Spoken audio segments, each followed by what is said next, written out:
Sejam todos bem-vindos à nossa casa mais uma vez, para mais um estudo do nosso irmão, que vai nos conduzir para o estudo da noite de hoje. Aproveitamos a oportunidade para informá-los que durante o mês de setembro está se falando muito sobre o suicídio, e o mês é alusivo a essa situação.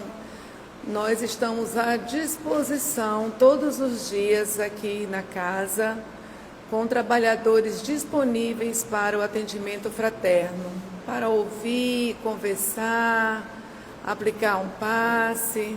Nós estamos nos colocando à disposição como irmãos. Então, se vocês precisarem ou souberem de alguém que necessite desse atendimento fraterno, encaminhe aqui para nós, que nós vamos estar prontos aqui para recebê-los. No horário do estudo, a partir das 19 horas, tá? Só não quarta, que é a partir das 18h30, quem está vindo pela primeira vez. No livro Coragem, no item 19, trabalho sempre. Trabalho será sempre o prodígio da vida, criando reconforto e progresso, alegria e renovação. Se a dificuldade te visita, elege nele o apoio em que te escores e surpreenderás para logo a precisa libertação. Quando a névoa da tristeza te envolva em melancolia, procura nele o clima que te acolhas e observa-te-ás sobre o novo clarão de encorajamento e esperança. Ante a mágoa que te busque, à vista de ofensas com que absolutamente não contavas, utiliza-o por remédio salutar e obterás, em tempo breve, a bênção da compreensão e a tranquilidade do esquecimento. Debaixo da preterição que te fira, refugia-te nele e recuperarás sem demora o lugar que o mérito te designa. À frente de injúrias que te amafanem o coração, insiste nele e com a bênção das horas olvidarás escárnio e perseguição, colocando-te no rumo certo da verdadeira felicidade. Haja, pois, o que houver, amplia-se obstáculos, agigantem-se problemas, intensifiquem-se lutas ou se agravem provações, trabalha sempre no bem de todos, porque trabalho na seara do bem, podes conservar a certeza de que Deus te sustentará. Essa é uma mensagem de Emmanuel que vem nos chamar à reflexão para o estudo que nós vamos participar a partir de agora, preparando esse ambiente que há muitos benfeitores amigos já estão aqui na casa, deixando a casa harmonizada, um ambiente agradável. E é neste ambiente de paz que vamos nos colocarmos de joelho e espírito e pedir ao nosso Mestre Jesus que esteja conosco, nos abençoando, nos amparando e nos dando o entendimento de todo o estudo que será passado pelo nosso irmão na noite de hoje.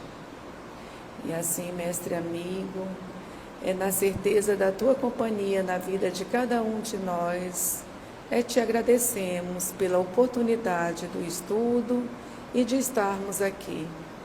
Que as tuas bênçãos de amor, de paz, de consolo, de amparo, abrace a cada um que aqui se encontra e que se estendam àqueles que por algum motivo não puderam estar aqui na noite de hoje. E ainda em especial, Jesus, acolham aqueles que encontram-se em aflições, que se encontram com sede, com fome, do corpo e do espírito. Obrigada, Jesus Gonçalves, José Grosso, Anália Franco e todos os benfeitores que conduzem o trabalho desta casa, pela oportunidade de estarmos aqui. Que a tua presença amiga, mestre amigos, fique conosco hoje e sempre. Que assim seja. Cleto vai nos conduzir hoje.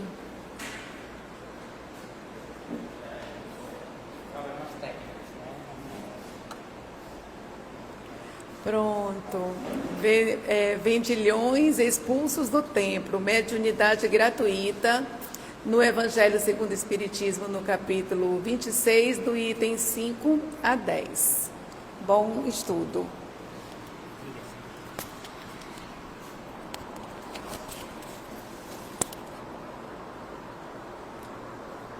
Boa noite. Nós vamos falar do Evangelho hoje, uma parte muito significativa. Mediunidade gratuita. E eu pergunto aqui para vocês, quem é médium aqui? Olha, estão bem, exatamente. Todos nós somos médiuns. Mediunidade é algo inerente do ser humano e do espírito que reencarna. Agora, alguns com mais intensidade, outros com menos intensidade. Alguns médiuns vêm para receber a psicofonia, que é aquela manifestação através, o espírito através da sua mediunidade. Tem outros médiuns de psicografia, que é aqueles que escrevem.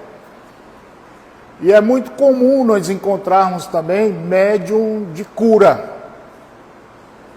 Pessoas que curam através do passe, pessoas que curam através da oração. E são um tipo de mediunidade. Só que quando ele diz, dai de graça o que de graça recebeste, significa que, para que aquele processo da mediunidade, ele não depende do médium. O médium é apenas um instrumento, mas a situação da mediunidade, ela depende do espírito manifestante. Eu posso evocar quem eu quiser, mas se a espiritualidade não autorizar, aquele espírito não vai se manifestar. Aí eu quero ouvir um parente meu, né, que já desencarnou faz tempo, e ele deixou umas dúvidas aí, deixou umas dívidas aí também, e eu preciso conversar com ele. Isso, onde é que ele deixou aquela botija lá escondida, onde foi que sumiu o dinheiro dele. Aí você vai no centro, já aconteceu isso aqui no Centro Espírita José Grosso. Uma vez desencarnou uma pessoa muito conhecida aqui na cidade, muito mesmo, uma pessoa extremamente conhecida aqui na cidade, e veio uma filha dele dos Estados Unidos. Chegou aqui, estava tudo bagunçado, ela não sabia os bens e o patrimônio dela. Ela procurou aqui o Centro Espírita e falou com Dona Maria Helena que daria tantos dólares para Dona Maria Helena permitir que ela falasse com o pai dela. Aqui aconteceu isso. Aí o que aconteceu? Dona Helena, com aquele jeitinho assim, bem amável, disse, minha amiga, infelizmente não é isso que nós nos propomos, e a doutrina espírita não propõe isso. A mediunidade, meus irmãos, ela é benfazeja. Ela vem para o benefício da humanidade. Sabe uma mediunidade bastante comum que nós utilizamos no nosso dia a dia? Ali é uma espécie de mediunidade. As benzedeiras. Quem já foi numa benzedeira aqui você vai lá na benzedeira porque você está com a arca caída. Não é isso? Olha o termo, arca caída. Aí a senhora vai lá, faz uma prece, faz uma oração. Aquilo ali, meus irmãos, é um processo de mediunidade. Sem o concurso dos espíritos, ela não agiria como ela está agindo daquele jeito. Então foi isso. E algumas pessoas aproveitam da sua mediunidade para tirar proveitos financeiros. É muito comum. Cadê o assessor? É muito comum.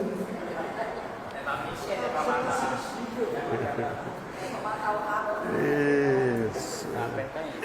É muito comum nós vermos pessoas que fazem, distribuem aqueles panfletos na rua oferecendo consultas. Vocês já viram? Né? Oferecendo consulta para, principalmente, que as pessoas que oferecem consulta naqueles panfletozinhos, ela vai no lado mais frágil do ser humano, que é para trazer o amor. E todo mundo querendo trazer o seu bem, seu ente querido, vai lá e se propõe pagar. Aí você paga dinheiro para usar a mediunidade. E Kardec falou uma coisa muito interessante e serve para todos nós, que quando você ver algum médium e você se entusiasma com aquele processo de comunicação mediúnica, você não deve nem elogiar aquele médium. Bater nas costas dele, mas que hoje você deu uma comunicação muito linda. Não faça isso, que você está aguçando a vaidade e o ego daquele médium. Você não sabe como é aquele médium. Então, se você quer e deve elogiar alguém, você deve elogiar quem? O espírito que se comunica, não o médium. Porque se não fosse o espírito, o médium não daria essa comunicação. Então, é nesse processo de estudo que nós vamos entender hoje. Jesus disse em Mateus capítulo 10, versículo 8, Jesus disse o seguinte: curais os enfermos, limpais os leprosos, ressuscitai os mortos e expulsais os demônios de graça, dai de graça o que de graça recebeste. O que acontecia? Quando Jesus estava entre nós, os seus discípulos se questionavam a Jesus que ele não conseguia fazer o que Jesus fazia.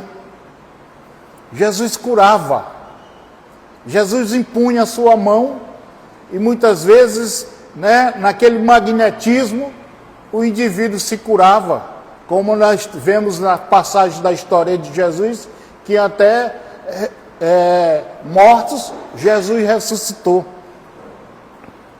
E Pedro, que era assim o mais afoito, que questionava Jesus, ele perguntou por que ele também não poderia fazer aquilo. E Jesus disse que ele iria fazer tanto que o que Jesus fazia, como muito mais do que Jesus faria. E assim, depois que Jesus voltou para a pátria espiritual, Pedro passou a curar e fazer tudo aquilo que Jesus fazia. Curava os mortos, curava os doentes, e parte de todos os espíritos que estavam na pleia da vinda de Jesus ajudaram os apóstolos no processo de cura, e os apóstolos passaram a curar. E Jesus disse que vocês fariam tudo que eu fiz e muito mais do que eu fiz. Foi quando ele disse essas célebres frases. E os apóstolos passaram a curar. E depois que os apóstolos voltaram também para o plano espiritual, outras pessoas começaram a curar na terra, usando a sua mediunidade em benfazejo da humanidade. E tanto é que uma época bem mais para trás, dos anos 70, no Espiritismo, davam muito médio de curas. Pessoas que curavam, inclusive tem vários nomes vocês devem lembrar de José Arigó, né, que curava, e ele fazia cirurgia com uma faca qualquer. Ele pegava uma faca na cozinha, ia lá e fazia a cirurgia. Por quê? Porque era uma cirurgia espiritual. Depois dele vieram outros e outros. Em Salvador tinha um médico chamado Edson Queiroz, que vocês, quem estuda a doutrina espírita já deve lembrar, que ele também curava através de curas e de cirurgias espirituais. Tem um lugar no Brasil chamado Palmelo, em Goiás, que lá cura, processos de tratamento de cirurgia espiritual é muito comum. É muito comum. A pessoa vai para lá, chegando lá, ela entra, faz um tratamento espiritual e, se for necessário, eles fazem a cirurgia espiritual. E a cirurgia espiritual lá não tem corte. Só que a pessoa que faz a cirurgia sente os mesmos sintomas que fossem feitos através de uma medicina convencional. Por quê? Porque os espíritos agem no perispírito do indivíduo. E quando ele age no perispírito, por isso que dizem, e os espíritos dizem isso com muita afirmativa, que as nossas doenças estão no nosso perispírito. Quando você curar a sua mente, quando você sarar a sua mente, você vai ter que sarar o seu perispírito também. E muitas vezes necessita de encarnações e outras encarnações para que você se der totalmente curado. O assessor.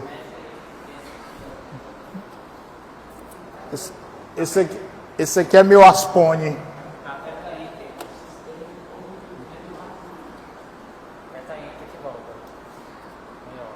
Sim, agora eu vou passar aqui, que eu fiz uns slides aqui, só para trazer uma definição melhor para nós entendermos.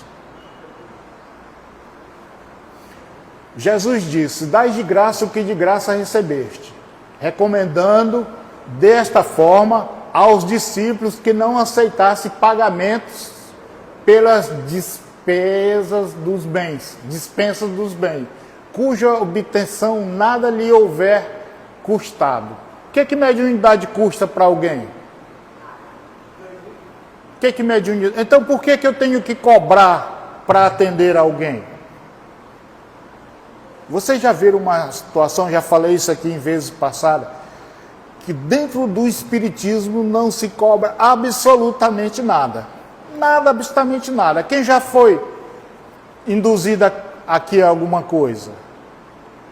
E olha, gente, que aqui tem água, tem luz, tem telefone, tem funcionário, tem limpeza. E de onde é que vem esse dinheiro? Que podíamos também estar cobrando. Mas aí é um processo de uma sociedade espírita que cada um, né, dá o seu benefício, ajuda da sua forma e da sua maneira. Porque poderíamos cobrar. Dia de tratamento espiritual, vocês já viram como a casa fica cheia? E se a gente cobrasse R$10 de cada um? Né? Mas aí nos furtaria do verdadeiro objetivo da doutrina espírita, que é trazer para o indivíduo, certo? A sua transformação através de quê? Através da sua consciência objetivando. Se nós vivemos numa sociedade, essa sociedade ainda requer alguns fatores financeiros. Por exemplo, a coisa que eu mais estranhei quando eu, como adolescente, começaram as pessoas cobrarem inscrição para encontro espírita. Eu achei isso um absurdo, sabe? Mas aí você tem que imaginar como é que você traz um palestrante de São Paulo, do Rio para cá, pagando avião, pagando tudo. Quando você tem um ou outro que se dispõe a isso, tudo bem, mas a grande maioria não. Então começaram a fazer inscrição, mas com o intuito de ajudar e custear as despesas do encontro. Aí sim. Mas você cobrar para uma mediunidade, cobrar para dar um conselho, cobrar para dar um passe, nós fugiríamos daí de todas as nossas, podemos dizer assim, das nossas aceitações como espírito. Então, quando Jesus diz, dai de graça o que de graça recebeste, é porque a mediunidade, ela não depende de nós. Ela depende de lá, vindo para cá. Você pode evocar aí hoje à noite todinha, ficar evocando espírito para vir, mas ele só vem se a espiritualidade permitir que ele venha. Então não depende de você. Então por que você vai cobrar por algo que você não consegue entender que não é sua? O que é mediunidade? É uma sensibilidade existente nos seres vivos. Como diz, todos nós somos médiuns. Aí eu pergunto para você, aí você diz, não, mas eu não vejo nada, eu nunca vi nada, eu nunca senti nada. Até porque nós temos que entender uma coisa, mediunidade não tem idade. De dizer assim, não, eu já estou velho, não vou ter mais esse processo de mediunidade. Tem um autor espírita chamado Euríclides Formiga, que ele é um autor, tem vários livros espíritas, ele conta uma história muito interessante. Ele não era espírita. Ele não era espírita. E ele sentiu, lá no bairro dele em São Paulo, ele sentiu vontade de assistir uma reunião pública, uma palestra pública espírita. E ele disse que foi a primeira vez a assistir a reunião pública. E chegou lá e disse que na hora que se sentou na cadeira, ele dormiu até o final. Não viu nem o cara fazer a prece de abertura. E ele ficou invocado com aquilo. E ele voltou na semana seguinte. Foi a mesma coisa. Ele disse que na hora que entrou no centro espírita, ele dormiu tanto que o amigo que estava com ele teve que levar ele para botar dentro do carro para levar para casa, porque ele não acordou. Agora, onde eu quero chegar? Ele já era um senhor de 60 anos de idade. Então, mediunidade não tem idade. Mediunidade ela surge em uma pessoa adulta, como ela surge em crianças. Quando vocês veem, e é muito comum criança estar dentro de casa, dizer que está brincando com um amiguinho. Quem é pai, quem é mãe já viu. Ah, mamãe, eu estou aqui brincando com meu amiguinho, você olha e não vê ninguém. Né? Por quê? Porque ali é um processo que a criança já está aflorando a sua mediunidade e no processo de vidência ele já vê tudo que lhe cerca o seu meio. Então não tem idade. Se você não tem mas eu não tenho nada. Um processo mediúnico que as pessoas não acham que é mediunidade, o sonho. O sonho é um processo mediúnico. Quando você dorme, que você sai do corpo físico, o seu espírito, você vai se encontrar com quem? Vai encontrar com aquelas pessoas que lhe são caras, tanto amigos encarnados como amigos desencarnados. Aí costuma vir e dizer assim, hoje eu sonhei com meu pai, hoje eu sonhei com minha mãe. É muito comum, por quê? Porque é um processo que o espírito se transporta da matéria para o plano espiritual. E lá ele vê seus familiares, lá ele sente, ouve os seus familiares. Muitas vezes, e a grande maioria diz assim, eu vi meu pai, eu vi minha mãe, mas ele não falou comigo. Por quê? Porque ainda não há um processo de interligação do mundo material com o mundo espiritual. Ele não estava em condições ainda de falar. E quem tem outras pessoas que traz o sonho e diz assim, eu sonhei com fulano, e fulano falou algo para mim assim, e você traz na memória. Você traz no seu subconsciente. É um processo mediúnico, meu irmão. Então, mediunidade, todos nós somos médios. Por isso que Kardec diz que todos nós somos médios. Um em maior e outro em menor intensidade. Então, quando ele diz o seguinte, mediunidade é uma faculdade orgânica. O que é orgânica? Quando nós vamos reencarnar, o nosso corpo biológico, o nosso corpo físico, ele já é preparado para receber o processo do corpo espiritual.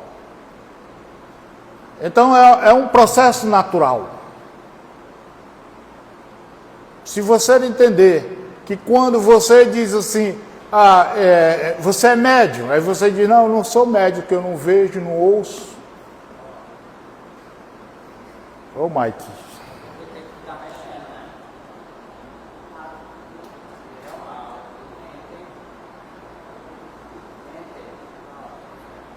Sim, vamos lá. Então, quando ele diz o seguinte, é uma faculdade orgânica, porque já é inerente do corpo físico com o espírito, certo?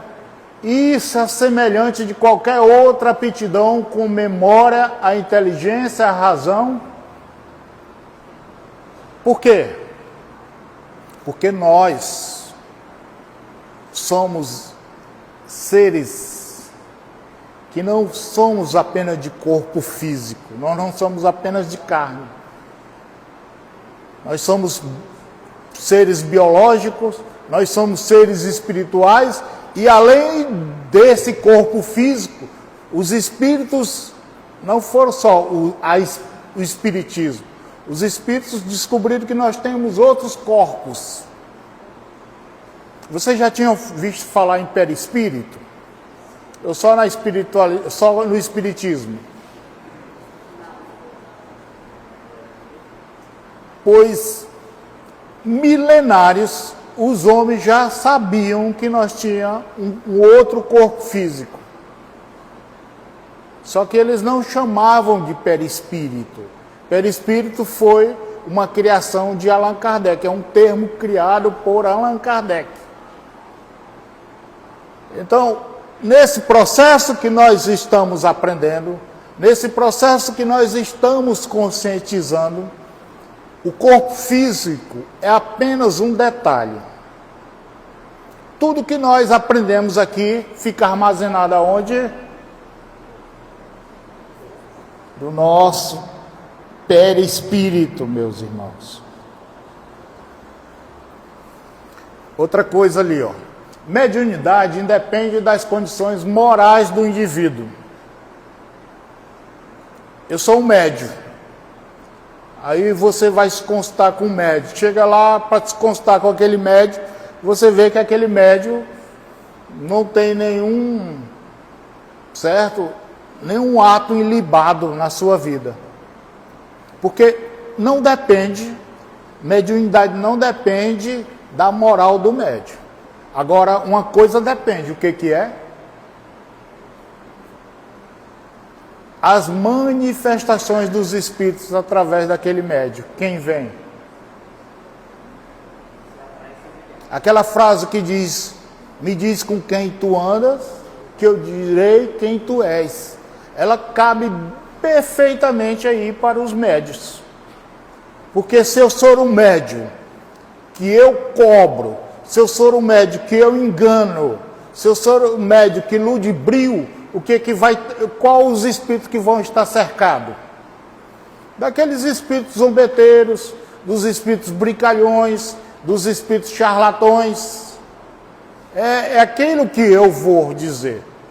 Então, quando os espíritos dizem, e eu chamo isso assim com muita propriedade, que nós devemos ter muita sinceridade naquilo que nós vamos fazer com a mediunidade. Usar a mediunidade para ganhar dinheiro, para tirar proveitos próprios. Fulana ali é muito bacana, ela faz umas orações muito bonitas. Eu vou levar um presente para ela. Já aconteceu isso aqui? Não. Graças a Deus, não. Fulano, eu vou lá participar lá na casa de fulano do evangelho. E eu vou levar, certo? Um presente para minha irmã, porque ela é maravilhosa. Você está induzindo o médium ou a médium, certo? A tirar proveitos. Então, quando Kardec diz que nós não devemos nem dar tapinha nas costas, ele está certo. E o ego daquele médium? Como é que está? Então, nós devemos prestar muita atenção quando ele diz isso aí, certo? Que quando o médium quer enganar, ele engana. Quando o médium quer enganar, ele engana. Eu participo, eu falo isso com prazer, de reuniões mediúnicas que eu já participo mais de 20 anos. Então, como doutrinador, então eu já aprendi todas as manhas possíveis do espírito em relação a uma comunicação. Todas as manhas assim, eu já dialoguei com inúmeros espíritos. Mas cada um dos espíritos que se manifesta, ele traz algo em comum e na sua particularidade. Então, quando nós dizemos assim, devemos tomar cuidado, mas o processo mediúnico, ele depende da moral do médium. Que um médium sério, um médium que é ilibado, ele não aceita a comunicação de espíritos zombeteiros, espíritos imperfeitos. E ele tem como filtrar isso. O médium, e eu falo isso com muita... O médium só dá a comunicação se ele quiser. Eu estava ali e de repente um espírito se manifestou e eu não tive como segurar. Vocês já viram isso? Não, né? Eu até conto um caso bem, eu era adolescente, mas já participava da doutrina espírita. E aqui em Imperatriz tinha um banco chamado Banco do Estado do Maranhão, que era um banco assim, que todo dia estava lotado, porque as coisas do governo tudo era lá. E um dia eu estava na fila lá, quando uma senhora começou, rapaz, ela manifestou no meio do banco, na fila. E ela começou, o primeiro a correr foi o guarda. E todo mundo correu. E eu já na minha adolescência, mas já com entendimento do que estava acontecendo, eu comecei a fazer as minhas orações para aquela situação. Aí você diz assim, mas por que essa senhora deu essa comunicação no local público desse jeito? O que está faltando para ela? Educação. A pessoa diz assim, eu dei uma comunicação porque eu não resisti, não aguentei, o espírito não deixou. É porque você não se educou. Você só dá a comunicação se você quiser e permitir. É a mesma coisa de quando um espírito se manifesta e o espírito começa a quebrar as coisas, começam a chutar as coisas, certo? Isso aí só acontece se o médium permitir. Mas é porque o espírito ali era brabo. Não, negativo. Você como médium que ele permitiu. Porque você como médium, você tem condições de domar as más inclinações do espírito. Pode até falar em outras palavras. Se um espírito se manifesta aqui e começa a xingar, né? Você como médium, você tem condições de filtrar aquela situação. Então não bota culpa no espírito, porque é os espíritos que estão causando isso. Olha as pôneis. Diz, rapaz, mas tu conversa demais, fica só deixando aí.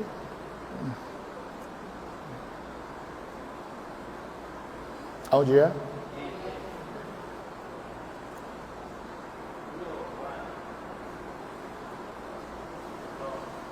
Isso.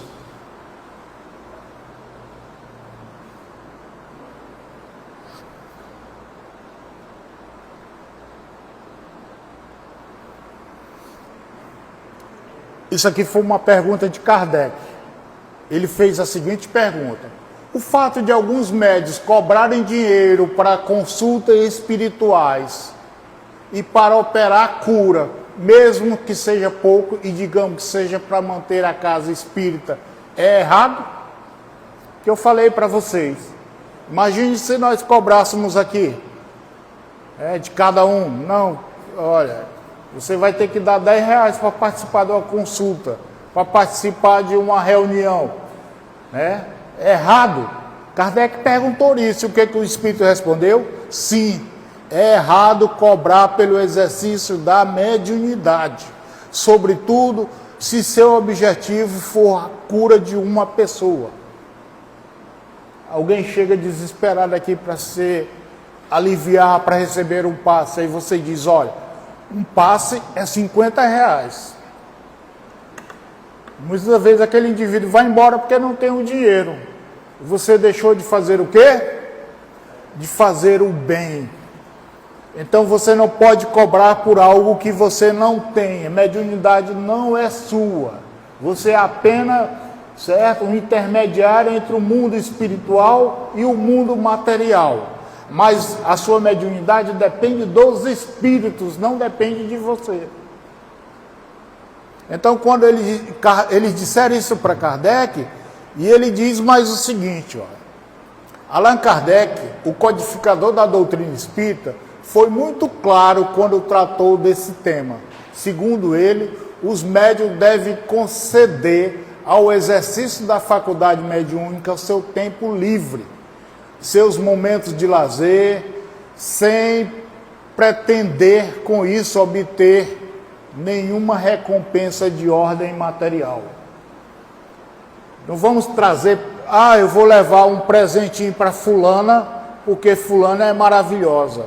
Eu vou participar lá do evangelho no lar na casa dela, eu vou levar um presente para ela. Não faça isso. Você está induzindo ao médium, certo? A receber algo que não compete a ele. Então nós temos que tomar muito cuidado quando ele fala exatamente isso. Deve ser usada apenas para o bem comum e nunca para o mal. Como é que nós podemos usar uma mediunidade para o mal? Vocês já viram falar como é que se usa a mediunidade para o mal? Quando você, por exemplo, eu acho que vocês já viram falar, né? Algumas pessoas utilizam sua mediunidade para fazer trabalhos, né, espirituais. Vocês já viram isso, né? Muitas vezes fazem para fazer que o casal se separe, fazer que a vida do indivíduo dê errado. Isso pode acontecer? Sim, pode sim. Se você estiver em sintonia com aquela situação. Se você estiver de bem com o seu próximo, com Deus, a pessoa pode fazer o trabalho que ele quiser, você não vai chegar até você. Agora, se você era uma pessoa cheia de percalços, podemos chamar assim, Se você é uma pessoa que olha mais para lá do que para cá, qualquer coisa vem lhe atingir. Não precisa ser um trabalho espiritual. Vocês já viram, e isso é muito comum, de pessoas que dizem que tem mal olhado? Inclusive tem algumas casas que você chega lá, tem uma planta contra mal olhado. Olha aí, fale aí, doutor Vilas.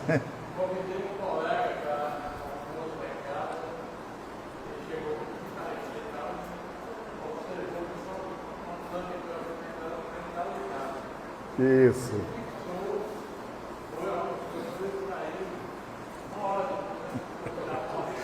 Pois é, porque isso é um processo de magnetismo. O indivíduo está... Exatamente. O indivíduo está ali, cheio de magnetismos inferiores, ele consegue passar. Ele consegue passar e você absorve muitas vezes. Então, quando diz assim, fulano teve quebranto, né? Sim.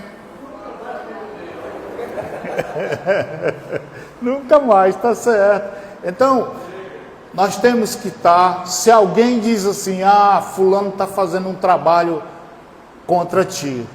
Se você está com sua consciência em paz com Deus, não se preocupe. Ele pode fazer quantas vezes ele quiser. Porque muitas vezes nós sintonizamos com aquela situação. Nós nos envolvemos de tal forma que nós somos envolvidos pelo magnetismo daquele indivíduo e recebemos. Por isso que é bom e é sempre importante estejamos sempre em paz com o nosso próximo, com a nossa consciência, que nada disso vai acontecer. Então deve ser usado apenas para o bem comum e nunca para o mal. No entanto, se o médium não trabalha em sua própria edificação, torna-se presa fácil aos maus espíritos. Se eu cobro por uma consulta, se eu cobro por um passe, se eu cobro por uma reza, eu sou suscetível de estar envolvido ali com quem? Com os espíritos naquela mesma estipe. Então, por isso que é importante que nós estejamos com a mente voltada para o bem, voltada para o amor. Se eu chegar na minha porta da minha casa, de repente tiver lá um trabalho, que alguém fez contra mim, se eu tiver com minha consciência limpa, ele pode fazer 1000, que não vai me atingir. 1000.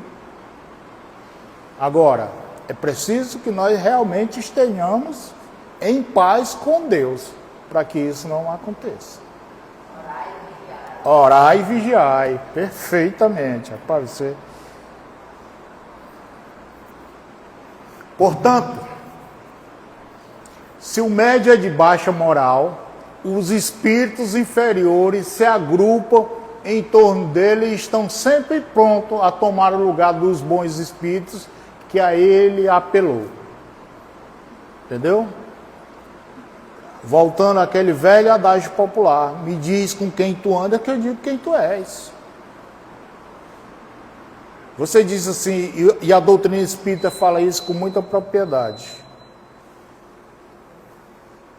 que o homem não é produto do meio, mas nós sofremos influência do meio. Diz assim, mas se eu sou médium e eu sou cheio de percalços, o que vai me seguir? Quem é que vai me seguir? São os espíritos inferiores que estão contra mim. Muitas vezes isso é muito comum. Na reunião mediúnica, o espírito chega e se manifesta e diz assim, eu estou aqui porque o rapaz que entrou aqui me trouxe. E eu me deixou bem que nesse jardim, eu estou aqui esperando ele. que foi que houve ali? Você trouxe aquele espírito que conduziu, mesmo não intencional, mas você trouxe. E aquele espírito fica bem aqui esperando você terminar a sua reunião para voltar para casa e lhe acompanhar. Quem é que está lhe seguindo? Por isso, meus irmãos e minhas irmãs, é bom sempre nós estarmos em oração, sempre os nossos pensamentos voltados para o bem, porque isso afasta os maus espíritos. Nós somos cercados e o mundo espiritual tem muito mais espíritos desencarnados do que encarnados. Tá certo? Vamos lá. As qualidades que atrai de preferência os espíritos bons são... Eu vou ler aqui, mas essas qualidades vocês todos já têm. Eu tenho certeza. Né? Bondade, né? Você é bondoso, você é benevolente, você tem simplicidade de coração, o amor ao próximo, né? O desprendimento das coisas materiais. Então são coisas que nos afastam dos espíritos inferiores. Quando eu sentir que estou saindo daquilo que nós chamamos do caminho reto, né, eu uso meu pensamento para afastar aquela situação. Que Deus não permita isso, que eu não possa apenas viver sobre as influências dos maus espíritos. E quando eu trago para as minhas ações todas as modificações que ali está pedindo, eu vou afastar dos maus espíritos. Os espíritos vão chegar e vão dizer assim: fulano não dá brecha. Por quê? Porque os espíritos leem os nossos pensamentos. Quando nós pensamos acima de nós, cria um processo que como se nós estivéssemos ali criando acima de nós temos uma televisão. Os espíritos veem o que nós estamos pensando. Por isso que muita gente diz assim: de repente me veio uma ideia e essa ideia me levou para o mal. Porque nós deixamos os nossos pensamentos ser vistos pelos espíritos. Então, quando é o que nós chamamos de plasmamos. Tudo que nós pensamos, nós criamos. Tudo que nós pensamos, nós criamos. E eu já falei isso aqui uma vez para vocês. Eu lendo um livro de André Luiz, tem uma situação lá que me chamou muita atenção, que ainda hoje eu guardo na minha memória. André Luiz andava com o mentor espiritual e quando eles chegaram em determinada parte do plano espiritual que ele se encontrava, da atmosfera espiritual que ele se encontrava, ele viu vários raios saindo assim de um local, saía raio, saía, trovões. E ele perguntou para o mentor espiritual o que era aquilo ali. O mentor espiritual disse: ali é armazenado todos os pensamentos que vêm da terra. Se guarda, armazenado. Então, por isso que diz, aquilo que nós pensamos se cria. Querer é poder. E nós criamos e plasmamos exatamente aquilo que nós pensamos. Quando nós queremos uma coisa boa, nós buscamos pensamento, vamos cultivando até conseguir. Desse jeito são as coisas ruins também da nossa vida. Então, a responsabilidade daquilo que nós pensamos é muito interessante. Quando Jesus disse, e Jesus falou isso com muita propriedade, que não fazemos da casa do Pai, certo? Não fazemos da casa do Pai um comércio. nós devemos fazer em absoluto. Porque Jesus usou até esse termo, porque naquela época, quando Jesus chegou no templo, estavam comercializando dentro do templo e na porta do templo. Por quê? Porque os judeus tinham o costume de trocar coisas materiais por bênçãos. Ninguém faz isso aqui mais hoje, né? Por exemplo, alguém que conseguia alguma coisa ia lá e sacrificava um animal. Sacrificava um animal em agradecimento a Deus. Então era muito comum na porta do templo eles estarem vendendo essas coisas. E Jesus discordou daquilo e pediu assim, que eles não fizessem da casa do Pai um comércio. E assim, né, trazemos até hoje, não fazemos o comércio, mas temos a mediunidade que muitos fazem o comércio. Muitos cobram consulta, muitos cobram para rezar, muitos cobram para, né, dar um passe. E nós devemos evitar isso como os médios. Os defeitos que afastam são o orgulho, o egoísmo, a inveja, o ciúme, o ódio, a cupidez, a sensualidade e todas as paixões pelas quais o homem se apega à matéria. Emmanuel diz o seguinte, olha como Emmanuel disse uma coisa muito interessante. O primeiro inimigo do médium reside nele mesmo. Quem é médium aqui? Por que Emmanuel disse isso? Pelas nossas imperfeições, pelos nossos apegos. Tem gente, e isso é muito comum a gente ver no meio espírita, ficam muito tristes quando desabrocham a sua mediunidade, porque eles acham que mediunidade é um fardo. Agora eu vou ter que ir para o centro espírita, agora eu não vou mais poder ter minha noite livre para ir para os meus lugares.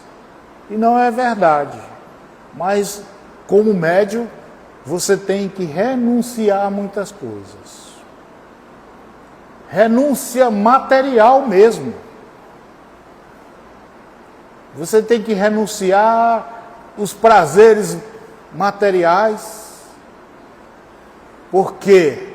Porque como médium você é muito mais cobrado do que uma pessoa que tem mediunidade menos ostensiva. Você será muito mais tentado. Então, mediunidade, ela tem seu valor para nós espíritos que estamos reencarnados aqui na Terra. Mas a responsabilidade do médium também é muito maior. E para encerrar, né? Jesus disse o seguinte: curais os enfermos, ressuscitais os mortos, sarai os leprosos, expeli os demônios e dai de graça o que de graça recebestes. Mateus capítulo 10, versículo 8. Ai de vós, escribas e fariseus hipócritas, porque devorais as casas da viúva com pretexto de longas orações e por isso sofreis o juízo mais rigoroso. Significa que o médium, meus irmãos, será muito mais cobrado. Aquele que tem a sua mediunidade ostensiva e não soube aproveitar, não soube trabalhar ao bem do seu meio como deveria. A responsabilidade do médium, ela não se limita apenas no dia de ir lá na reunião mediúnica. Eu pergunto aqui, quem é que participa de reunião mediúnica aqui? Só uma? Pode só ter uma média aqui. Ah, tá. Pois é. Pois a sua responsabilidade será muito maior. Porque você trouxe e veio com a mediunidade para ajudar, né, alavancar o seu meio, e você não utilizou aquilo como instrumento do bem e do amor. Aí você vai voltar de novo. Aí diz assim, algumas pessoas perguntam assim, mas mediunidade leva à loucura? Tem gente que desequilibra. Olha, mediunidade não leva à loucura. O que leva é o indivíduo usar mal a sua mediunidade e ser cercado por espíritos inferiores que levam você momentaneamente, às vezes, a um estado de desequilíbrio. Mas mediunidade não leva à loucura. Mediunidade é um benfazejo que veio para servir do bem da humanidade. Quando você sentar numa cadeira daquela que alguém lhe aplicar um passe, muitas vezes o passe tem um magnetismo tão forte que você sai dali curado. Ou você sai dali bem mais aliviado. Então, vamos usar a nossa mediunidade para o bem comum, para a humanidade. Vamos usar a nossa mediunidade para o próximo. E com certeza, quando na próxima reencarnação nós seremos bem menos endividados do que hoje. Que Jesus nos abençoe agora e sempre. Muito obrigado. Ah, sim. Você vai me dar um privilégio desse? Oh, rapaz. Então vamos aproveitar esse momento assim de profunda reflexão. Por que nós pedimos para fechar nossos olhos? Diz assim, os espíritas costumam pedir para fechar nossos olhos. É para você poder se concentrar melhor. Você esquecer esse momento, E vamos fechar nossos olhos e vamos envolver a cada um daqui com os pensamentos amorosos, de muita saúde, de muita paz, de muita harmonia. Vamos envolver aquele nosso familiar que está passando por problemas, aqueles que está enfermo, aquele nosso familiar que está desequilibrado, que está passando por problemas materiais. Jesus, derrama sobre ele o teu bálsamo da cura, do refazimento, para que ele se sinta fortalecido e amparado. Vamos visitar o nosso lar, a nossa casa, pedindo a Jesus que afaste do nosso lar, da nossa casa, todos os espíritos que estão ali ainda, ligados a nós pelos laços da inimizade, que eles possam ser acolhidos e recolhidos pela espiritualidade e levados para as escolas de esclarecimento, para os hospitais, onde eles serão esclarecidos e serão doutrinados para o amor e para o bem. Jesus amado, que durante toda esta semana, todos os nossos atos, todas as nossas ações sejam voltados para o amor e para o bem. Para que na próxima semana, quando eu vier aqui também, mestre, traga o sentimento de amor e de bondade. Jesus nos conduz para o nosso lar com muita paz, com muito amor, e que assim seja.